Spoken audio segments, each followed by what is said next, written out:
Gold, trusted gold buyers. మీరు తాకట్టు పెట్టిన బంగారాన్ని విడిపించి ఈ రోజు ఉన్న మార్కెట్ ధరకు కొనబడను. నమస్కారం, వెల్కమ్ టు ఐ డ్రీమ్. ధర్మ మార్గం విత్ విజిత కార్యక్రమానికి స్వాగతం. ప్రస్తుతం మనతో పాటు ఉన్నారు ప్రముఖ జ్యోతిష పండితులు, ఆధ్యాత్మికవేత్త మారెళ్ళ రవి శాస్త్రి గారు. ఇప్పుడు వారితో మాట్లాడి మరిన్ని విషయాలు తెలుసుకుందాం. నమస్తే అండి. నమస్తే. శరన్నవరాత్రులు ప్రారంభం అవబోతున్నాయి మనకు మరికొద్ది రోజుల్లో. సాధారణంగా ఒక్కొక్కరు ఒక్కొక్క విధానాన్ని ఆచరిస్తూ ఉంటారు ఈ శరన్నవరాత్రుల్లో. అంటే పూజలు ఇలాంటి విధి విధానాలు ఆచరించలేము, మాకు అంటే అమ్మవారు అనగానే నియమనిష్టలతో ఉండాలి, అవన్నీ మేము చేయలేము, కానీ మాకు ఏదో ఒక రకంగా సింపుల్గా ఆ విధానాలు ఆచరించే రకంగా ఏదైనా మంత్రం కానీ జపం కానీ ఉంటే వివరించండి అనే వాళ్ళు కూడా ఉంటారు. అలాంటి విధానం ఏదైనా ఉంటే తెలియజేయండి. ఓం శ్రీ గురుభ్యో నమః. ఓం శ్రీ మహాగణాధిపతే నమః. శరన్నవరాత్రుల్లో మనకి అందరికీ అంటే చిన్న పెద్ద అని లేకుండా అందరూ పాటించేటటువంటి దసరా నవరాత్రులు. ఎందుకు అంటే దసరా నవరాత్రులు అనేది మామూలుగా అనేక నవరాత్రులు ఉన్నాయి. దీనికి ఎందుకు అంటే అందరికీ తెలుసు బాగా. ఎందుకంటే మొట్టమొదటిగా చిన్న వయసులో తెలిసేది స్కూల్స్కి హాలిడేస్ వస్తాయి, అలాగే 3 నెలల పరీక్షలు అయిపోతాయి, ఆ తర్వాత సెలవులు వస్తాయి వచ్చేది దసరా నవరాత్రులు. అలా ఆ స్టేజ్ నుంచి శాక్తేయ సాంప్రదాయాన్ని ఎవరైతే పాటిస్తూ ఉంటారో, మనకు ఉన్నటువంటి 6 సాంప్రదాయాల్లో శాక్తేయ సాంప్రదాయం అంటే అమ్మవారిని కొలిచే వాళ్ళకి చాలా ముఖ్యమైన రోజులు నవరాత్రులు. ఈ నవరాత్రులు దీక్షగా నవావరణ పూజ చేసేవాళ్ళు, ఈ నవరాత్రుల్లో అమ్మవారి ఉపాసన చేసేవాళ్ళు, ఈ నవరాత్రుల్లో అనేక విధాలుగా వారి వారి పద్ధతుల్లో వారికి ఉన్నటువంటి దీక్షలు వారికి ఉన్నటువంటి దాన్ని బట్టి చేసేవాళ్ళు. ఈ 9 రోజులు చండీ హోమాలు చేసేవాళ్ళు, అలాగే ఈ 9 రోజులు ఒక్కొక్క రోజు ఒక్కొక్క దేవతకి హోమం చేసేవాళ్ళు, ఒక్కొక్క రోజు ఒక్కొక్క దేవతా రూపంతో అలంకరణ చేసేవాళ్ళు, అలాగే ఒక్కొక్క సిద్ధి దేవతలు ఉంటారు, ఆ సిద్ధి దేవతలతో పూజలు చేసేవాళ్ళు. ఇట్లా అనేక పద్ధతులు మనకు ఉన్నాయి. ఇవన్నీ కూడా వారి సాధనా మార్గంలో ఉన్న వారికి, సాధనా పరంగా వెళ్ళే వారికి చాలా చాలా అద్భుతంగా వారి సాధన చేసుకుంటారు. వారికి మనం ప్రత్యేకంగా చెప్పే అంత ఇది అవసరం లేదు, అంత స్థాయి కూడా మనకు లేదు. ఎందుకు అంటే వారి గురు పరంపరలో ఉంటారు కాబట్టి వారికి ఆ గురువు దించే మొత్తం కావాల్సిన జ్ఞానము, ఉపాసన, దీక్ష వస్తుంది కాబట్టి ఉంటుంది. మనం ఎవరిని ఉద్దేశించి అంటే సాధారణంగా ఉన్నటువంటి వ్యక్తులు, ఏమీ తెలియని వ్యక్తులు సర్వసాధారణంగా ఏమి చేసుకోవచ్చు అంటే ముఖ్యంగా కొద్దిగా విద్వత్తుండి కొద్దిగా బాగా చదవగలరు, బాగా ప్రాక్టీస్ చేసుకోగలరు అన్నవారు లలితా సహస్రనామాన్ని ఆ 9 రోజులు కనీసం రోజుకు ఒకసారైనా చేసుకోవడం ఉత్తమం. అమ్మవారికి ధూపదీప నైవేద్యాలు ఇచ్చుకుంటూ లలితా సహస్రనామం కనీసం ఒక్కసారి, కుదిరితే 3 సార్లు అలా చేసుకోవడం మంచిది. ఇంకా కొంతమంది ఉంటారు లలితా సహస్రనామం నవరాత్రుల్లో 108 సార్లు పూర్తి చేస్తామనే వాళ్ళు, అలా చేసుకోవచ్చు. ఒక్కసారి పూర్తి చేయడానికి ఎంత సమయం పడుతుంది? 15 నిమిషాల నుంచి అట్లా 15 నిమిషాలు పడుతుంది. అంటే అలవాటైన వాళ్ళకి 183 శ్లోకాలు కాబట్టి 183 ఆ శ్లోకాలు కాబట్టి ఒక్కో లైన్ ఒక్కో శ్లోకం, 2 లైన్లు మొత్తం 365 లైన్స్ ఉంటాయి. లైన్స్ పరంగా చూసుకుంటే, శ్లోకాల పరంగా చూసుకుంటే 183వ శ్లోకంతో అయిపోతుంది. కాబట్టి మనకి సంవత్సరానికి సంబంధించిన ఒక్కొక్క ప్రతీకగా ఒక్కొక్క రోజుకు ఒక్కొక్కటి ప్రతీకగా కొంతమంది చెప్తారు. అలా కాకుండా 1000 నామాలు ఉంటాయి దీనికి సంబంధించి. ఒక్కొక్క నామాన్ని తీసుకొని చేసే వాళ్ళు ఉంటారు, శ్లోక పారాయణంగా చేసే వాళ్ళు ఉంటారు, దాంట్లో కొన్ని బీజాక్షరాలు ఉంటాయి, అలా కలుపుకొని చేసే వాళ్ళు ఉంటారు. ఇలా అనేక పద్ధతులు ఉన్నాయి. సింపుల్గా చెప్పుకోవాలంటే అందరికీ అవైలబుల్గా ఉంది యూట్యూబ్లో. మనకి లలితా సహస్రనామం అని కొట్టంగానే శ్రీమాత, శ్రీ మహారాజ్ఞి, శ్రీమత్ సింహాసనేశ్వర్ అని దగ్గర నుంచి మొదలుకొని హ్యాపీగా మనకు ఉన్నాయి. కాబట్టి ఇది ఎవరైనా ఇట్లా చేయవచ్చు. లేదు మాకు ఇంకా అంత అవకాశం కూడా లేదు, మేమేదో సాఫ్ట్వేర్ ఇంజనీర్లో లేకపోతే ఎక్కడో ఉంటాం, ఏదో ఉద్యోగంలో ఉంటాం అనేసి ఉంటే మీకు ఎటువంటి ఇబ్బందులు అంటే పూజకి పనికిరాని ఇబ్బందులు కొన్ని ఉంటాయి. ఆ ఇబ్బందులు తప్ప మిగిలిన రోజుల్లో ఎప్పుడైనా సరే ఓం శ్రీ మాత్రే నమః, ఓం శ్రీ మాత్రే నమః. ఇంకా బాగా తెలిసిన వాళ్ళు, లలితా సహస్రనామం తెలిసిన వాళ్ళు అక్కడ 3 బీజాక్షరాలు ఉంటాయి, ఆ 3 బీజాక్షరాలు కలుపుకొని కూడా చేసుకోవచ్చు. అది గురువు దగ్గర నుంచి చెప్పించుకుంటే ఇంకా మంచిది ఓకే. అన్నమాట. ఓం ఐం హ్రీం శ్రీం శ్రీ మాత్రే నమః ఉంటుంది కాబట్టి అది గురువు ద్వారా చెప్పించుకొని బీజాక్షరాలు చేసుకుంటే మంచిది. లేదా ఓం శ్రీ మాత్రే నమః శ్రీ మాత్రే నమః అనేది చాలా మంది కూడా మనకి ఆ పదాన్ని చెప్తూ ఉంటారు. అవును. శ్రీ మాత్రే నమః అనేది కానీ బాగా చేస్తూ ఉంటే వీరికి కావాల్సినటువంటి శ్రీంకార తత్వం అంటే ఏదైతే ఉంటుందో వాళ్ళకి కావాల్సిన వనరులు అనేవి ఏర్పడుతూ ఉంటాయి. రోజుకు 1 గంట 1 గంటన్నర చేసుకొని ఆ 9 రోజుల్లో ఇంకా 1,25,000 సార్లు చేయగలిగితే ఇంకా మంచిది. 1,25,000 సార్లు అంటే రోజుకు 1 గంటన్నర చేస్తే రోజుకు 10,000 పైన అవుతాయి. ఆటోమేటిక్గా 1,25,000 సార్లు అవుతాయి. అట్లా సాధనాపరంగా చేసుకుంటే మంచిది. ఇప్పుడు దీన్ని జపం అనొచ్చా?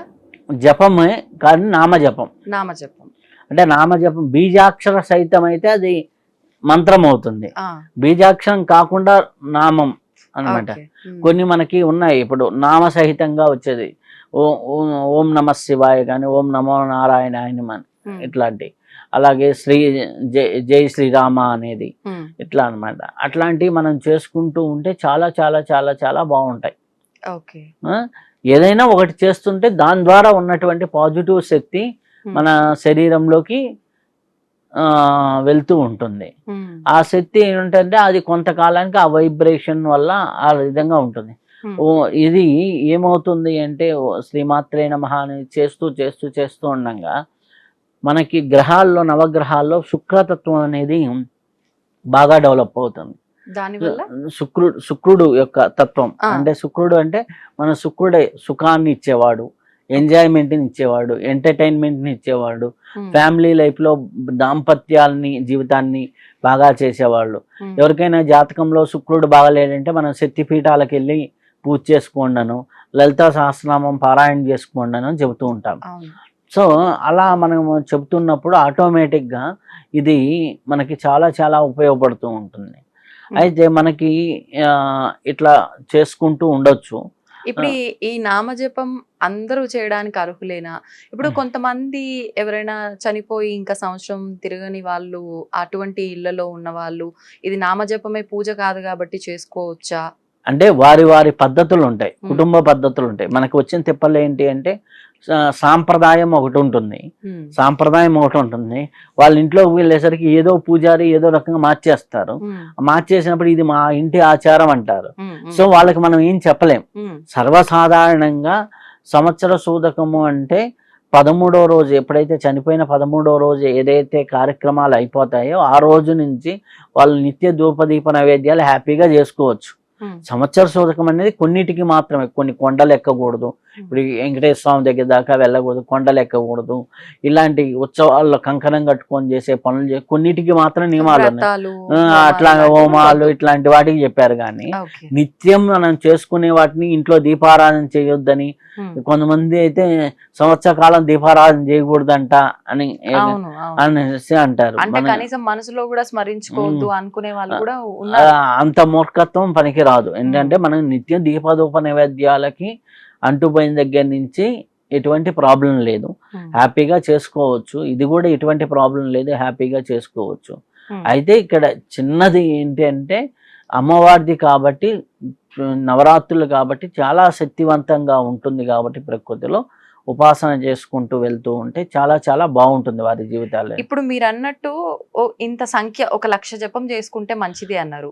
పోనీ 1,00,000 కాదు, ఇంత పలానా ఒక్కసారి చేసినా గానీ ఫలితం వస్తుంది కాదు. అంటే ముందు సంకల్పం నేను ఇంత చెయ్యాలి అని చెప్పి అనుకున్నారనుకోండి ఎవరైనా ఆడవాళ్ళు, ముందు ఒక 5 రోజులు 6 రోజుల వరకు కొంత సంఖ్య కంప్లీట్ అయింది, మిగతా 3 రోజులు మిగిలి ఉంది, ఇది ఈ రోజులు చేస్తే కంప్లీట్ అవ్వాల్సింది ఉంది, కానీ అప్పుడు వీలు పడలేదు వాళ్ళకి, అప్పుడు అది ఏం చేయొచ్చు అంటారు? తర్వాత కంటిన్యూ చేసుకోవచ్చు, హ్యాపీగా చేసుకోవచ్చు, ఇబ్బంది ఏమీ లేదు. అమ్మవారు ఎప్పుడూ కూడా అమ్మ అనేవారు చెయ్యాలి చదవాలి అంటారు, కానీ కొద్దిగా మార్కులు తగ్గితే ఏమంటుందమ్మా మళ్ళీ చదువు అంటారు తప్పితే మనం పెట్టుకున్న సంఖ్యలు ఇవి, మనకి విధించుకున్నాయి.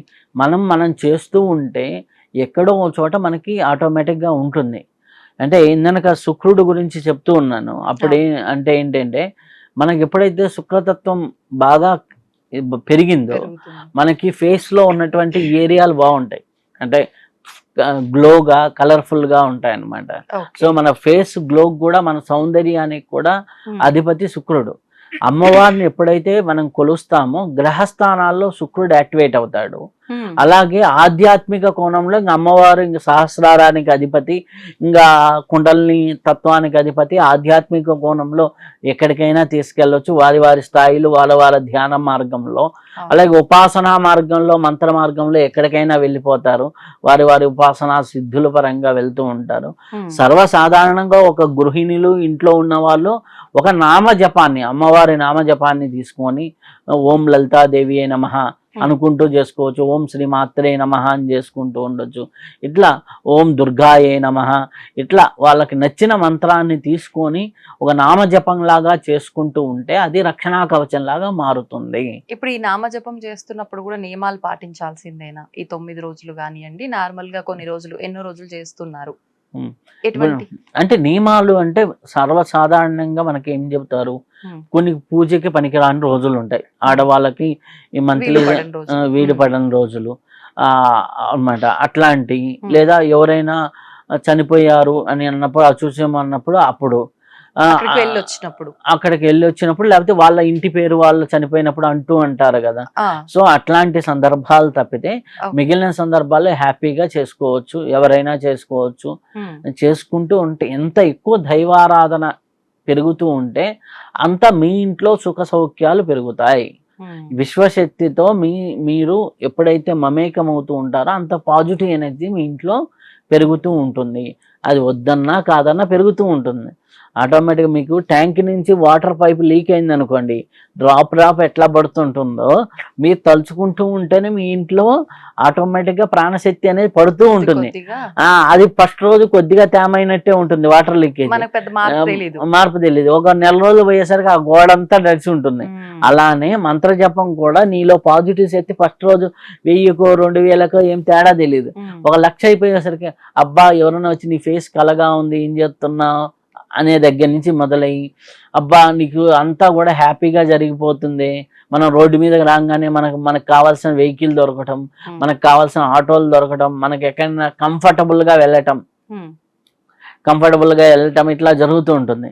మీకు ఉపాసనలో ఇది ఎక్కువగా పనికి వస్తుంది. ఎట్లా అంటే మీకు రీసెంట్గా నేను ఒకసారి హిమాలయాలకు వెళ్ళినప్పుడు అక్కడ ఎందుకు అనిపించిందో ఏమో, నేను మధ్యాహ్నం బయలుదేరాలి రిటర్న్, ఎందుకు ఉదయాన్నే వెళ్ళిపోవాలి అని మనసులో అనిపించింది. టక్మని బయలుదేరాము, వచ్చేసిన తర్వాత మళ్ళీ ఎయిర్పోర్ట్కి, డెహ్రాడూన్ ఎయిర్పోర్ట్కి వచ్చి కూర్చున్న తర్వాత మేము ఎవరైతే వెహికల్ తీసుకెళ్ళామో ఆయన వచ్చి, ఆయనకి ఏదో మనీ ఇవ్వాల్సి ఉంటే ఇస్తున్నా. డ్రైవర్ ఫోన్ మనం వచ్చిన తర్వాత సార్ ఒక అర్ధగంట కల్లా ఈ కొండ చర్యలు పడి ఇప్పుడు అందరూ బ్లాక్ అయ్యారంట అన్నారు. అది ఎందుకు అనిపించింది లోపల? పాజిటివ్ ఆరా ఉండటం వల్ల అది పాజిటివ్ అంటే కొంత హింట్, మనకి ఇంట్యూజన్ అంటారు. మనం సాధన చేస్తుంటే ఆ ఇంట్యూజన్ పనికి వస్తూ ఉంటుంది. కొంతమందికి ఏదో ఆరోగ్య సమస్యలు ఉంటాయి, ఆరోగ్య సమస్యలు ఉన్న వాళ్ళకి ఇంట్యూజన్ చెబుతూ ఉంటుంది, ఒరే బాబు నీకేదో బాగాలేదు ఒకసారి చూపించుకోరా అని. అట్లా పోయి చూపించుకున్నారు అనుకోండి, ఏమవుతుంది, ఆటోమేటిక్గా సెట్ అవుతుంది. అది సీరియస్ అయ్యి సివియర్ అయ్యేదానికంటే. సో ఇవన్నీ కూడా మనకి భగవంతుడు మనకి మార్గాన్ని చూపుతూ ఉంటాడు. లేదు అనుకోండి, మనం జపం చేస్తున్నాం, మనకి అంత ఇంట్యూజన్ పవర్ రాలా, ఎవడో ఆ సమయానికి ఒకడు వస్తాడు, డాక్టరో కళ్ళు, అమ్మ మీకు ఏంటమ్మా కళ్ళు తిరుగుతున్నాయా, బీపీ తగ్గువైనట్టుంది, ఒకసారి చూపించుకోమని ఇట్లా ఫిజికల్ గా కూడా చెప్తూ ఉంటారు. ఇట్లా మనము దైవిక శక్తితో మమేకమైనప్పుడు ఆటోమేటిక్ గా చాలా చాలా అద్భుతాలు జరుగుతూ ఉంటాయి.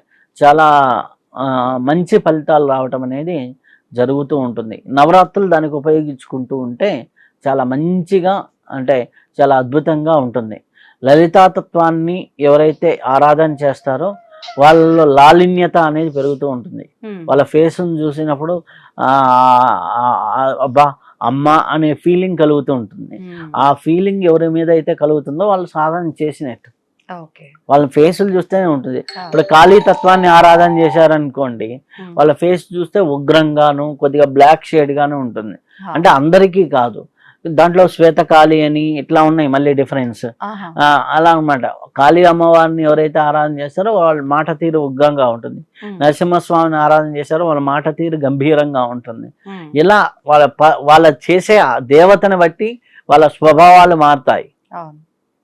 అలా మనకు ఉంటూ ఉంటుంది అనమాట. ఓకే. కాబట్టి ఈ నవరాత్రుల్లో అందరూ సద్వినియోగపరచుకుంటే చాలా మంచిది.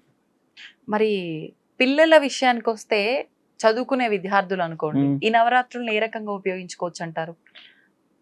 పిల్లల విషయానికి వచ్చేసరికి మనకి నవరాత్రుల్ని ప్రత్యేకించి ఉమ్, ఓం ఐం సరస్వతి నమః సింపుల్గా, లేకపోతే ఓం సరస్వతి నమః, ఓం ఐం సరస్వతి నమః ఇట్లా ఐం బీజంతో కలుపుకొని ఉమ్, పిల్లలు ఓం ఐం సరస్వతి నమః అని అనుకుంటూ ఉంటే ఆటోమేటిక్గా చదువు మీద ఫోకస్ పెరుగుతుంది. ఉమ్, ఐం అనే బీజం సరస్వతి తత్వాన్ని, అది ఎవరైతే ఐం ఐం ఐం ఐం ఐం అని చేసుకుంటూ ఉంటారో ఉమ్, వారికి ఏమవుతుంది అంటే ఆటోమేటిక్గా మైండ్ పవర్ అనేది పెరుగుతుంది, ఉమ్. స్ఫురణాశక్తి పెరుగుతుంది. స్ఫురణాశక్తి అంటే జ్ఞాపకం రావడమా? జ్ఞాపక శక్తి, జ్ఞాపకం ఉంటుంది, ఆ. ఎప్పుడో జ్ఞాపకం రావటం కాదు కదా. ఆ, ఇప్పుడు నేను ఇది మాట్లాడుతున్నా ఆ లోపల spontaneous గా. స్పాంటేనియస్ గా ఆ టయానికి రావాలి. ఓకే. ఇప్పుడు ఎగ్జామ్ లో ఆ క్వశ్చన్ కి ఆన్సర్ రాయాలి, ఉమ్, ఆ క్వశ్చన్ కి ఆన్సర్ గుర్తు రాలేదని వాడు అక్కడ పెన్ను పొడుచుకుంటూ ఒక 5 నిమిషాలు ఆగాడు అనుకోండి, ఏమవుతుంది? టైం అయిపోతుంది. స్ఫురణాశక్తి తగ్గిపోతుంది. మనం శ్వాస పుస్తకం గురించి మాట్లాడుతున్నప్పుడు కూడా రైట్ ఇన్ రైట్ అవుట్ ప్రాణాయామం ఉన్నప్పుడు కూడా స్ఫురణాశక్తి పెరుగుతుంది పెరుగుతుంది అనుకో. మనకి స్వరయోగం ప్రకారం. ఉమ్, అదనమాట. ఆ ప్రాణాయామమో లేకపోతే మంత్రమో ఏదో ఒకటి పట్టుకొని చేసుకుంటూ ఉంటే ఆటోమేటిక్గా ఫలితాలు వస్తాయి. మరి ఇప్పుడు చాలా మంది ఆర్థిక పరంగా అంటే ఫైనాన్షియల్ గా చాలా ఇబ్బందులు పడుతుంటారు. ఉమ్. అంటే తగిన జీతం రాక, అంటే డబ్బులు సంపాదన కరెక్ట్ గా వాళ్ళ అవసరాలకు సరిపడా రాక కొంతమంది, వచ్చిన దాన్ని కరెక్ట్ గా ఆ ప్లానింగ్ లేకుండా దుర్వినియోగం చేసుకొని కొంతమంది, ఏ రకంగా అయినా కూడా చాలా ఫైనాన్షియల్ ఇబ్బందుల్లో ఉన్న వాళ్ళు ఉంటూ ఉంటారు. అటువంటి వారు ఇలాంటి ఇంపార్టెంట్ డేస్ ఏమైనా వచ్చినప్పుడు మేము దీన్ని ఎలా ఉపయోగించుకోవచ్చు అని ఎదురు చూసే వాళ్ళు కూడా ఉంటారు. అటువంటి వారి కోసం కూడా ఏదైనా విధానం ఉంటే వివరించండి. ఆర్థికంగా మనకి చెప్పింది మనకి చూసుకుంటే ఎవరైనా సర్వసాధారణంగా చూసేది కూడా అందరికీ తెలిసిన విషయమే కనకధార స్తోత్రం. ఉమ్, కనకధార స్తోత్రం ఒకసారి పారాయణ చేయడానికి హార్డ్లీగా ఒక 5-6 నిమిషాలు పడుతుంది. ఉమ్, ఆ కనకధార స్తోత్రాన్ని ఎవరైతే తీక్షణంగా నవరాత్రుల్లో 1100 సార్లు చేయగలుగుతారో చాలా అద్భుతమైన, రోజుకు 108 సార్లు పారాయణ చేసుకోగలిగితే చాలా మంచిది. ఎందుకంటే దానికి 4 to 4.5 hours టైం పడుతుంది. లేదు ఈ 11 అంతా కుదరదు, 108 సార్లు అయినా 11 రోజుల్లో 108 సార్లు అయినా చేసుకుంటే చాలా అద్భుతమైన ఫలితాలు వస్తాయి. ఈ 11 రోజులతో సంబంధం లేదు, ఈ నవరాత్రులతో సంబంధం లేదు, నవరాత్రులతో సంబంధం లేదు. నేను 1100 కాదు, లేకపోతే నేను కంటిన్యూగా చేసుకుంటాను, కుదిరినంత వరకు నవరాత్రుల్లో చేసుకొని కంటిన్యూషన్ గా చేసుకోవచ్చు, అలాగైనా చేసుకోవచ్చు. కనకధార స్తోత్రాన్ని ఎవరైతే నిత్యం పారాయణ చేస్తూ ఉంటారో, కనకధార స్తోత్రాన్ని ఎవరైతే బాగా స్పష్టంగా చేసుకోగలుగుతారో అక్షర దోషాలు లేకుండా, వారికి లక్ష్మీదేవి కరుణా కటాక్షం అనేది కలుగుతూ ఉంటుంది. దానికి ఏంటి అంటే ఎగ్జాంపుల్స్ కూడా చెప్తాను. నాకు తెలిసిన ఒక అమ్మాయి ఉంది. ఆ అమ్మాయి ఏంటి అంటే కనకధార స్తోత్రం అనేసి ఫస్ట్ చిన్నగా మొదలుపెట్టింది. మొదలుపెట్టి ఆ చిన్నగా చేసుకుంటూ వచ్చి ఆ అమ్మాయి ఏదో సాఫ్ట్వేర్ ఇంజనీర్ చేస్తూ ఉంటుంది. ఏదో పొరపాటున ఆన్లైన్లో ఏదో ఆర్డర్ ఇస్తే 1 పెట్టబోయి 10 పెట్టింది. డ్రెస్సులు 10, ఒక డ్రెస్ పెట్టబోయి 10 డ్రెస్సులు ఏదో పెట్టింది. పొరపాటున క్రెడిట్ కార్డ్ నుంచి పే చేసింది, అయిపోయింది, వచ్చినాయి. సో మిగిలిన 9 డ్రెస్సులు ఏం చేయాలి? Same colour, same size. అర్థమైంది కదా. సో అప్పుడు ఏం చేసింది, అదే మళ్ళీ ఆన్లైన్లో రీసేల్ చేసింది. ఈ అమ్మాయి కొన్నదానికంటే కొద్దిగా ఎక్కువ రేటు పెడితే ఎలా ఉంటుంది, 9 సేల్ అయిపోయినాయి. దాంతో భగవంతుడు కనకధార చేసిన తర్వాత ఇది ఒక ఐడియా తట్టింది. అమ్మాయి చేసి ఎలా వచ్చిందంటే, అమ్మాయి రోజు 2 గంటల కనకధార చేయటం మొదలు పెట్టింది. ఇప్పుడు ఏ లెవెల్కి వచ్చిందంటే 4.5 years ఒక హైదరాబాద్ ఎల్బీ నగర్లో 5 floors బిల్డింగ్ ఉన్నది. అంటే ఇంక ఈ బిజినెస్ కంటిన్యూ చేసింది. అట్లా సరదాగా కొంటూ దేంట్లో అయితే తక్కువ ఉంటాయో అవన్నీ కొంటాము, ఈ అమ్మాయి ఐడి మీద Resale చేయడం. రీసేల్ చేయటం. Okay okay. అలా మొదలుపెట్టి ఇప్పుడు అన్ని బోటెక్కల నుంచి వాటి నుంచి డ్రెస్సులు ఉంటాయి కదా, అంటే అమ్ముడు పోని ఇవన్నీ మంచి కలర్ కాంబినేషన్ లో ఉన్నాయి అన్ని తెచ్చుకొని ఆమె దగ్గర పెట్టుకొని స్టాకు పంపిస్తుంటే రోజుకి 180-200 కొరియర్లు పంపిస్తుంది ఇప్పుడు. అలా ఒక పెద్ద బిజినెస్ అయింది. లాస్ట్ ఇయర్ 5 కోట్ల టర్నోవర్ అయిందని చెప్పింది. అర్థమైందా? కనకదార అమ్మాయి ఏం చేయటం, కనకదార దాన్ని పట్టుకొని రోజుకి ఆ అమ్మాయికి వీళ్ళు ఉన్నప్పుడు 24 సార్లు మొదలు పెట్టింది. అలా 24 సార్లు రోజు చేయటం, దాదాపులో వచ్చేసి ఇప్పటికి ఎంత 4 సంవత్సరాల నుంచి చేస్తుంది. ఆ అమ్మాయి ఫైనాన్షియల్ స్టెబిలిటీ ఎక్కడికి వెళ్ళింది, ఎటు నుంచి వస్తుంది ఏం తెలియదు అనమాట. అంటే నా దగ్గర జరిగిన ఒక ఎగ్జాంపుల్. ఇప్పుడు నేను బిఫోర్ లాక్డౌన్ లో జరిగిన ఒక చిన్న యాక్సిడెంటల్ గా అమ్మాయి ప్లేస్ చేసింది. సాఫ్ట్వేర్ ఇంజనీర్, అప్పుడు 40,000కి ఏం పనిచేసేది. ఆ పనిచేసే అమ్మాయి అట్లా చేసుకుంటూ వచ్చింది. ఇట్లా చేస్తూ ఒక 6 నెలలకు ఒక గ్రిప్ వచ్చింది అమ్మాయి. 6 నెలల తర్వాత ఏంది, ఇంకా దీంట్లోనే ఎక్కువ మనీ కానీ ఉద్యోగం మానేసి ఎక్కడెక్కడ కంప్లీట్ ఫోకస్ అనమాట, ఇది అనమాట. సో ఎలా ఉంటుంది అమ్మవారు, ఏదో రకంగా చూపించేస్తుంది అనమాట. అట్లా మనకి తెలియదు ఏది ఎటు నుంచి ఆపర్చునిటీ వస్తుంది అనేది కూడా, మనకి ఆపర్చునిటీ ఎక్కడి నుంచి కూడా వస్తుంది అనేది కూడా తెలియదు. ఇంకొక ఆవిడ ఉంది. ఆవిడ ఏంటి అంటే వాళ్ళ ఇంట్లో ఏదో ఆ హస్బెండ్తో ఏదో గొడవ వచ్చింది, ఏదో వాళ్ళు డైవర్స్ అయ్యారు, ఏదో ఇబ్బంది అయిపోయింది. 2 కొడుకులు బీటెక్ చదువుతున్నారు. అంటే పెళ్ళైన 20 సంవత్సరాల తర్వాత అయిపోయింది. వాళ్ళకేంటి కొన్ని అప్పులు ఉన్నాయి, ఏదో ఒక ల్యాండ్ ఉంది, దీంతో ఎలా చేయాలని వచ్చింది. ఆవిడ కూడా ఇట్లానే కనకదార ప్రారంభించింది. చేసుకోమని చెప్తే హ్యాపీగా చేసుకొని ఉంది. కరెక్ట్గా ఏమైంది, ఆమెకున్న ల్యాండ్ని ఇటు కన్స్ట్రక్షన్ అటు కన్స్ట్రక్షన్ వాళ్ళు ఎవరో కలుపుకోవాలని ఎక్కువ ప్రైస్, అంటే ఈమెకి అక్కడ 1 రూపీ కావాల్సిన చోట 2 రూపీస్, మోర్ దాన్ 2 రూపీస్. అంటే మీకు అర్థమైంది, అది 2 crores అమ్ముడు పోవాల్సిన ల్యాండ్ కాస్త 5 crores 20 lakhs ఇచ్చి తీసుకున్నారు.